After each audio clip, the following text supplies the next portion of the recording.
Everyone loves a good Bigfoot documentary, so when I got the opportunity to check out a screener of Aleksandar Petakov's Alaskan Coastal Sasquatch from the Beyond the Trail series, I couldn't pass it up. Aleksandar is a member of Small Town Monsters Productions, a group that consistently puts out amazing cryptid, UFO, and paranormal content.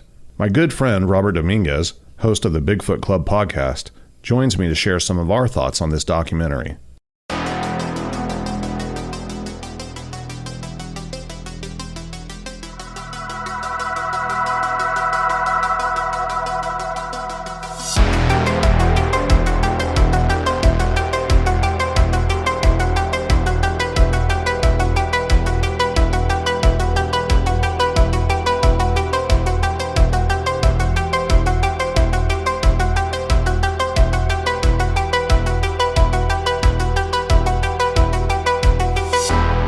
Alaskan Coastal Sasquatch. Bob. Hey. What do you think about Alaskan Bigfoot, man? I watched it. It was entertaining. It reminded me a lot of Alaskan Killer Bigfoot. Did it? Yeah. I am always intrigued by anything Bigfoot coming out of Alaska because I think Alaska is like the perfect habitat and like still primarily an untamed wilderness, you know? Like these things could thrive there, in my opinion. So whenever I found out about this coming out, I was really excited about it. I want, you always hear stories about things going on and you want to be in the loop, and this kind of lets you inside the loop. So I was really looking forward to it. I was just going to say, I think it's in the same peninsula as Portlock, Alaska. Yeah, the Kenai Peninsula. So I think it's the same one. But the place looked pretty squirrely. Beautiful country. Yes. What did you think of Scott, the property owner's original story, the origin story, so to speak? It sounds a lot like, it sounds like somebody that didn't make it up, because like he seemed like a guy that just wanted to build a cabin and wanted to get like this vacation area set up. And some of the stories he was talking about, it sounded like a lot of Alaskan stories that I've heard before.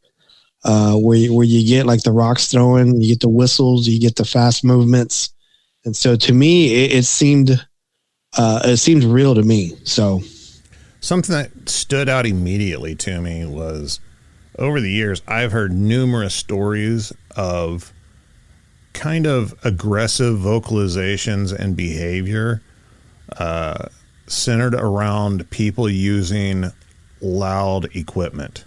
Lawnmowers, tractors, things like that. And in this situation, they were out there cutting trees with chainsaws all day. Mm-hmm. And so immediately I started wondering, well, I wonder if it was the chainsaws causing this activity to kick up, or just the fact that, hey, there's people here all of a sudden whenever there wasn't before. But yeah, he had some crazy stories. What did you think about the initial vocalizations that they got recorded? It was very, very interesting. Myself and you, we've talked a lot on just like off show about different recordings, and we're always privy to a lot of audio before it actually makes it out to the internet stuff. So to hear some of this stuff, I was really interested in it once I heard it, because the show started off that way. Man, I was hooked in like right away. Yeah, it was pretty interesting. A lot of the classic type vocalizations that I know you and I have both heard over the years on audio recordings. Some creepy stuff, man.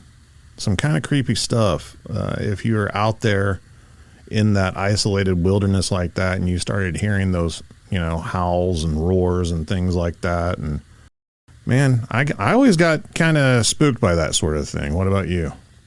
Yeah, I always have too. And like the thing about whenever we go out in the wilderness here, like in Oklahoma and Texas, we hear like owls, we hear coyote, we can hear like deer, like, huffing and puffing, but out there where they were talking about, you have to think about, there's sperm whales, there's seals, there's moose, there's wolves, there's so much stuff out there to like decipher all that audio from. So it was a grander stage to me when it comes to like audio and animal wildlife in that area. So it was, to me, it's very, very intriguing.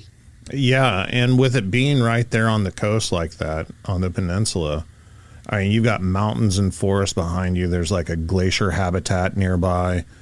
And you're also virtually on the ocean. You've got all kinds of marine mammals and marine life along with the terrestrial mammals and predators and prey and even mountain goats, man. That's just crazy to me. That's right. I had no idea there was mountain goats in the area. I didn't. I mean, what kind of sound does a mountain goat make? Man, we gotta look it up here in a little bit. So Aleksandar Petakov was the mastermind behind the Alaskan Coastal Sasquatch. He had his buddy Eli Watson and his partner Ron Reed join him on this adventure. I think he said it was close to 1 year after he initially started talking to Scott, the property owner. They had Rob Roy Menzies meet up with him and go there, an Alaskan himself. Rob Roy has been around the Bigfoot world as long as I can remember. He's a Bigfoot artist. I've seen his work for at least, well, as long as I've been involved, 20 years, you know? Yeah. Doesn't he have artwork on Bobby Short's Bigfoot Encounters? I think he does. I think he actually created her logo, if I remember correctly. Wow. I could be wrong, but I think he did. I'm pretty sure he owns his own art gallery, like a Bigfoot art gallery or something. You know, you don't find a lot of Bigfoot artists that also are interested and want to go in the field, right? Yeah, I mean, he's boots on the ground. That's pretty impressive. Yeah, he had a keen eye on everything that was happening, and like he had like, even when he like talked about stuff, he had like, you know, other thoughts when, it could be this or it could be that. And it goes, I can lean forward, I can lean backwards. And yeah, it was pretty interesting to see him. You know, I was kind of surprised whenever I heard his name and then he was there. So yeah, I've heard nothing but good things about him. I heard he's an extremely funny person.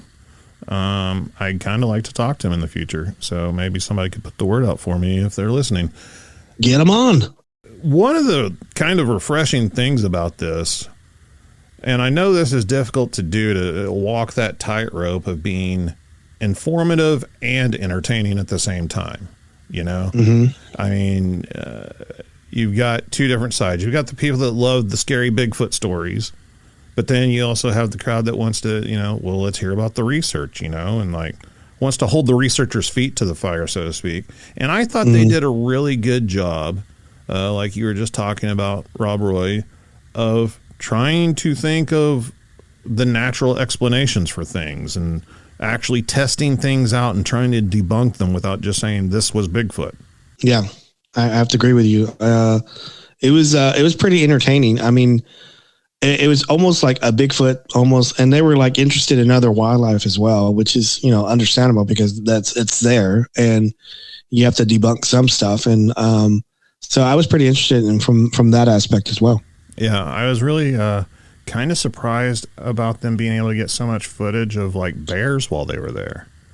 That was kind of scary. That's kind of scary to know. I know they were kind of, you know, off in the distance and everything and keeping their space, but bears are extremely rare to see like that.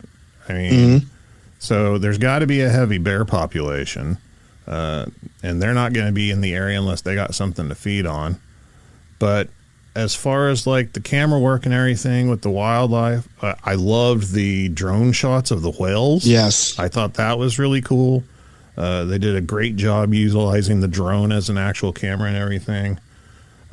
All the aspects of the cinematography, the audio, I thought the audio was really good.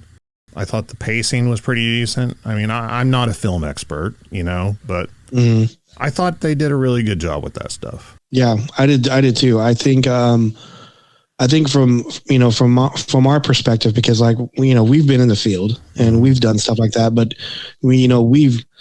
they had to narrate a lot of stuff that they were doing and they had to explain it why. And when we're in the field, we would just explain it to each other. Right. So yeah, we just explain it to each other and it goes, hey, who, you know, how would that, you know, what would make that, or how would how would a Bigfoot walk through an area here? And so I thought they did a good job in, keeping the viewer like engaged and like constantly what they were talking about, what they were doing, how this looks. So that part was I really liked. So did you wonder what happened to the people that lived in the area previously? Yeah, that because like they just boarded stuff up, and then it was so desolate. There wasn't even any animal tracks in that area. Yeah, I thought that was really weird. I know they talked a couple times about how that area used to have a small community there of some kind. It looked like mostly like hunters or trappers or something. But they, talked about how that was a long time ago, and they found evidence of a few bear traps and stuff while they were there, older devices. But I wonder, why did those people abandon the area like that? It's almost like Portlock or Chatham, Alaska. Almost like that, yeah. Because you have to just think outside the box a little bit, Matt. Because like these Bigfoot, they probably never seen a human. Yeah. Yeah. And then whenever they see it, they're gonna freak out, and they're gonna say, who's this, hairless ape in our area? What species is this? Are they trying to roll it in like into our area, our territory? So you can almost kind of imagine, because like these animals probably like eat so much and probably like grow without no problem, because there's so much like, protein and vegetation out there. They can probably grow at a like alarming clip. So, yeah. And that's kind of what happened. I mean, these guys came in and started clearing out a forested area right there on the coast to build the cabin, and put the cabin up and built a dock and everything else. The rocks I found interesting. All the leftover rocks that fishermen used as weights on their nets and stuff were still there. Mm-hmm. Yeah, I thought that was kind of neat. But I also have to wonder what didn't make the cut. What ended up on the floor in the editing room. Mm-hmm. Because some of the stuff, I was just, from a researcher's perspective, I was just kind of like, well, what's the rest of the story on that, And like, I guess you have to add certain things and leave certain things the way they are to make it more entertaining. But there was one instance where there was, they found, I think it was by the upper campfire or something. There was like a flat bottomed rock that was sitting on, the mossy log or root right there. Yeah. And they're questioning how that rock got there. Yeah. And none of them put the rock there. I'm fine with that. And the property owner, Scott, said he didn't do it. But then Scott mentioned somebody else's name and was saying he wouldn't have done that. He wouldn't have put that rock there. And I was kind of like, well, I mean, you kind of need to ask him first. Who is that guy? Yeah. Like somebody that's not there and just matter of factly. Yeah. I mean, it's stuff like that where it's kind of like, as a researcher, you're like, well, I mean, we don't know that nobody put the rock there, And then they would go out of their way whenever they're walking around. When they first got there, they're walking around. Rob was saying, he goes, notice there's no rocks around here. It's hard to find rocks. Yeah. Except on the shore. So he did point that out. So that was kind of odd as well. I did pick up on that. I think probably what they were talking about is rocks on up, the side of the mountain, where all the moss is covering everything. And, and that looked like, oh man, nightmare terrain to try and walk around on. Yeah, I have a hard time walking on regular pavement, let alone all that, because that looked like, I don't know, going up like 8 flights of stairs or something. Yeah. So the idea of something, running around up and down that incline like that. I mean, they had their trails that they were following and everything, but it was pretty rough going. And those are, young guys that are in shape. I mean, yeah, I would have been back at the cabin, Yeah. I got the drone, guys. You guys are good. Yeah. This flight of stairs is enough. And I'd also want some bathroom improvements to happen. Yeah. That one kind of looks like Kenny's over in Kimichi. So that's scary, man. It is. He's got a screen door in front. There's no cover. So And like a lot of stories revolved around the outhouse. Yeah. You know? Why didn't they set up a camera there? I don't know. You know? So I mean, they did have the motion detectors to alert them if something was around, but I didn't see any cameras like that. That's what I was screaming the whole time. Like, you should have 24-hour video running at this place, video and audio at all times. I mean, I'm just going to guess here because I'm going to think that, when someone deposits, the poop in there, that's going to give off a smell, and a Bigfoot's going to come around and say, "Hey, what's this smell?" Yeah. He's going to come around and look at it. So I did want to also say that I just looked up Portlock, Alaska. It is in the Keenan Peninsula. Interesting. I was just wondering, too, because I think they're in the same area as the Alaskan Triangle. Really? They didn't talk about it, though. They didn't talk about it. Maybe they're saving it for part 2. So what did you think about the research that they did do on camera? Some of the experiments that they did with, like, the singing bowl and stuff. You know what? I was kind of intrigued by that because that's something I wish I'd have thought of whenever we were in the field. So I kind of like that. And then the flute, was it? Yeah, the Native American flute. That is something I have seen busted out in the field in person. Yeah. I have never seen it get any results, though. They were spitballing. It was good. I really liked that. I wish I'd have thought about some of that stuff in the field. And I would have liked to see them use more technology besides just the handheld, visual aids. Yeah. I would have liked to have seen some camera traps and stuff. But, I mean, these guys were going to, like, basically check out this cabin that this guy had told them about. Yeah. And, stuff going on there. I don't know who's in charge of actually researching the place. When were they there exactly compared to what time it is now? How long ago was this? How much has happened since then? I mean, there's a lot of questions that just aren't answered yet. Would you say that they were, when they were there because they didn't do all this stuff, do you feel like they were overwhelmed? Probably. I mean, that's a long trip, man. I don't care where you live. And I mean, being thrown out into the middle of the wilderness like that. And like he said, Aleksandar said, like we're going there for a week. Yeah. And, usually whenever you go into areas, it takes a few days to get settled in and for you to start getting activity. Yeah. Before they start seemingly feeling brave enough to approach you and see what's going on. And by that time, it's time to start wrapping up, and they're trying to shoot a documentary and make this film while they're there and everything. So, I mean, they had to have had their hands full, Mm-hmm.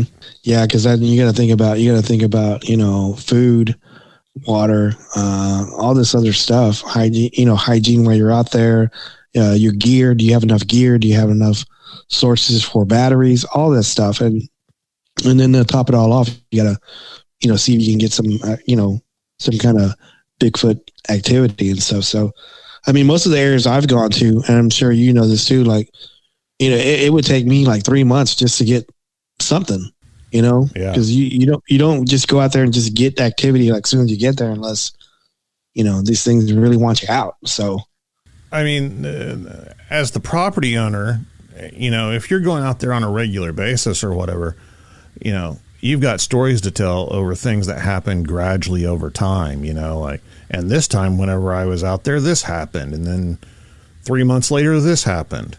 And it all gets compressed for the sake of the documentary. But to just go out there and be like the new people being shown around for the first time and just basically getting there, and just whenever you get settled in, it's time to go. And you're also working the entire time you're there. Mm-hmm. It doesn't hold much time to really do a lot of research and investigation. I was surprised that they got what they got while they were there so far. Yeah. But I wanted to ask you, so what were your thoughts on the baby sounding, or the baby sounds? Yeah, the baby crying. So that's something that I've heard stories about forever. Mm-hmm. I mean, there's also other folklore and urban myths about a crying baby. Crybaby Bridge. Every state has a crybaby bridge. I know there's one right here near me. Mm-hmm. Supposedly it's only heard whenever women are out in the woods, they said. I found that aspect kind of interesting. And then whenever they played the recording, it was definitely creepy. It was. And it wasn't something that I could readily identify from my worthless database of animal sounds, you know? Yeah. Had you ever had a story of a Bigfoot, like, or a baby crying in the woods that associated with Bigfoot? I have. I have. I've been told stories, even down in Texas, about it possibly being used as a lure to try and lure people into the woods. Now, what they'll do with the people once they're there, I don't know. And I know there's also been numerous reports going the other way of Bigfoot being attracted to the sound of babies and young children. I was going to say that. So, yeah. I know that's some stuff that we were messing around with in our old research days of, you know, playing baby crying sounds and stuff. I hope they weren't just listening to the audio of another Bigfooter out there. Yeah. You know, doing tree knocks and playing audio of babies crying and just thinking that it's Bigfoot doing it. But I don't think they'll have that problem where they were at. I mean, what did you think about the baby crying? Oh, it freaked the heck out of me, because I the only story I heard it from Sarah Bignall with Yowie Central Podcast, and she had a story of a lady going to some kind of rest stop, and her kids heard a baby crying, and then that was followed with a Bigfoot sighting. So it was kind of odd, and to me, I almost want to say if it's possible paranormal. Mm-hmm. I mean, because you could have had some settlers out there and they lost a child, and you know, it's like residual action just going. So I was just thinking that. I mean, I wasn't automatically thinking Bigfoot, but it was kind of creepy, and to me, it sounded paranormal to me. Well, that's another thing, because of our interest in the paranormal. I think both of us are always looking for that possibility in scenarios too, where people who are strictly Bigfoot researchers or are focused on Bigfoot, that doesn't even enter their mind. Yeah. Especially in situations like this, where you're virtually out in the wilderness, you know, and you're always thinking that, you know, buildings are haunted, places are haunted. You don't think like the wilderness can be haunted like that, but I assure you it can. Yeah. I will say this. They didn't just say anything was Bigfoot, you know? No, I will say that too. Yeah. I do applaud them for trying to recreate the bit of thermal footage that they had. And it really sucked that they weren't able to transfer that to the film to show everybody the side by side. Live and learn. Live and learn. Live and learn. So yeah, I have to agree with you there. I was hoping to see it, but to me, I was going to ask you, what did you think it was? I mean, because it was possible. It was just a straight line. To me, it looked like a straight line. Yeah. And you know me, I'm not a wool person. I don't do that. But to me, the only thing I can think of is like a portal. Yeah. I don't know. It was like some kind of aspects of paranormal stuff to me. I was thinking it might have been residual heat of where something had been leaning against a tree. Yeah, I could see that too. And it was just the warmth of the bark, you know, before it had cooled down. Yeah, I could see that too at a certain angle. Yeah, where it just looked like incredibly straight. Because to me, it looked like a straight line. It almost looked like a flashlight, like a hot flashlight. Someone was just shining on it, but it didn't have any curves. It didn't have any depth to it. So to me, it just looked like an open door or something. I don't know, like a cracked open door. That's just me. It was kind of weird. I do know that trees can retain different amounts of heat depending on where the bark's missing or whatever, but it seemed, I know it was out of focus, which was one of the main problems with figuring out what it was, but it was very uniform in shape. It did not seem like a patchy piece of torn bark off of a tree trunk or anything. But what I did find especially intriguing about that whole scenario was the spot where it looked like something had been sitting down and like digging in the moss and stuff at that spot. Yeah. And, it's believed We've talked about it before whenever it comes to Bigfoot getting the high ground and having observation points to overlook human activity. I mean, all of it lines up with, stuff that we believe and that we've heard in the past. Having, the straight visual line at where the campfire is and everything, and being able to sit up there and watch people all night. It all makes sense. I'll say that much. Yeah, it does. They're like Obi-Wan. They got to have the high ground. I've got the high ground. That was horrible. Hello there. Or was it good? I liked it, so that's all that counts right now. I liked it. That's all that matters. Crazy stuff, man. Very interesting. Very interesting. Alaska just terrifies me even more. It does, but I want to go there eventually. I'd like to go there. You should get Aleksandar on your show. I'm going to try. I'm going to try to get him on and question him about Alaska. So out of, what should we call it, 5 footprints? What do you rate this out of 5? I like that. I like the thing that you're doing there. I would say 4.5 for me. 4.5. That's pretty solid. Because I wanted more and I didn't get it, so I wanted more than audio. Man, I'm going to have to go with 4. Just to be different. I like it. Just to undercut you a little bit. I'm giving it 4 because I feel that there's room for improvement. Yes. But I thought it was very well done. I enjoyed it a lot. And I thought it was as good as or better most of the stuff that comes out. Right on. I like it. But I'll be readily awaiting part 2 to see where this story goes. If you'd like to talk about your own Bigfoot encounter, or if you're looking for help from a Bigfoot investigator in your area, email me at bigfootcrossroads@gmail.com.